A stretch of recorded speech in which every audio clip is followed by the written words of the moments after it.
कानपुर नगर जिले के कटरी गंगा बैराज स्थित एक उच्च प्राथमिक विद्यालय में सरकारी शिक्षक के तौर पर नियुक्त है इनामुल्लाह कासमी, जिसके शुक्लागंज स्थित प्राइवेट मदरसे में 5 साल की मासूम से रेप का प्रयास हुआ, जो सरकारी पद के दुरुपयोग और कानून के उल्लंघन का भी आरोपी है। वही इनामुल्लाह नाम का शख्स कानपुर नगर की एक शरई अदालत का जज भी है। कौम के जिम्मेदार और संभ्रांत लोगों में इस खुलासे के बाद तीखी प्रतिक्रियाएं दी हैं।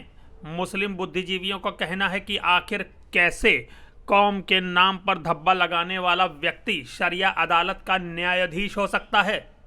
ये एक शरई कोर्ट का जज भी, अरे तुम किस शरीयत की कोर्ट के जज हो? जिस शरीयत ने हराम से रोका, उस शरीयत का एक मुंसिफ अगर हराम खारी करे तो इससे बड़ी और क्या बदकिस्मती इस उम्मत की होगी।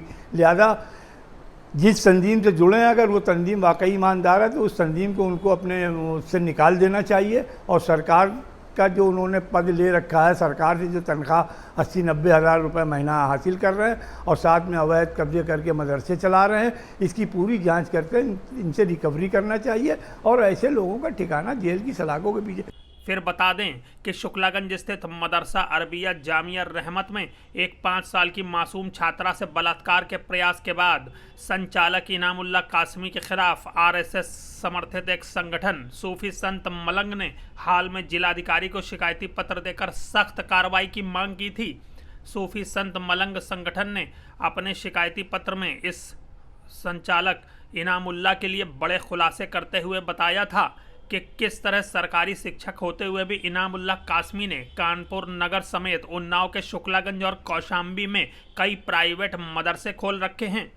ये सभी मदरसे कथित तौर पर कब्जा की गई अवैध ज़मीनों पर हैं। वहीं अपने इन मदरसों के नाम पर इनामुल्लाह ने करोड़ों की चंदा ज़कात की उगाही भी की है। इनामुल्लाह ने अपने सरकारी पद और प्रभाव का जमकर दुरुपयोग किया है, लिहाजा उस पर सख्त कानूनी कार्रवाई की जाए। आज मिल्लत मुस्लिमा की बदकिस्मती है कि ऐसे लोग जो दीन को धंधा बनाए हुए हैं, उन्होंने इस्लाम की जड़ों में मट्ठा डालने का काम किया है। चाहे वो इनामुल्लाह कासमी हो या उनके बॉस मौलाना महमूद मदनी हो, इन सब का हमेशा से रोल यही रहा है कि बैनुल अक़वामी सतह पर, इंटरनेशनल लेवल पर मुसलमानों के अपलिफ्टमेंट, सियासी, समाजी, तालीमी अपलिफ्टमेंट के नाम पर करोड़ों रुपया हिंदुस्तान चंदा लाते हैं एनआरआई से और विदेशी सरकारों से। वहीं उनके चेले चापड़ देश के अंदर बैठ कर के फ़र्जी मदरसा बाड़ा, फ़र्जी कब्ज़े, फ़र्जी तरीके से अपॉइंटमेंट, इन सब में घपलेबाजी करते हैं और इसीलिए ये जिसकी सरकार होती है उसी के ये बंदे बन जाते हैं। कभी ये कांग्रेस के लिए आगे पीछे घूमा करते थे, कांग्रेस को अपनी मदर जमात मानते थे।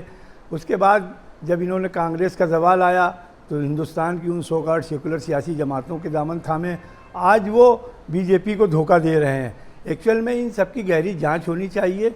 इनके ख़िलाफ़ जो भी साक्ष्य आएँ उसकी रोशनी में कार्रवाई करनी चाहिए, क्योंकि हुकूमतों की मर्ज़ी ये रहती है कि जो कौम हिंदुस्तान में रह रही हैं, चाहे वो हिंदू हो, मुस्लिम हो, सिख हो, ईसाई हो, वो बराबर से इस मुल्क की तरक्की और इस मुल्क के राष्ट्रीय धारा में जुड़ करके अपनी भी तरक्की हासिल करें और मुल्क को भी तरक्की की मंजिलों से हमकिनार करें। यही हुकूमतों का मकसद होता है। इसीलिए वो फ़ंड सेंक्शन करती है और कौमों की तालीम के लिए उसको मुख्तसिस करके उसका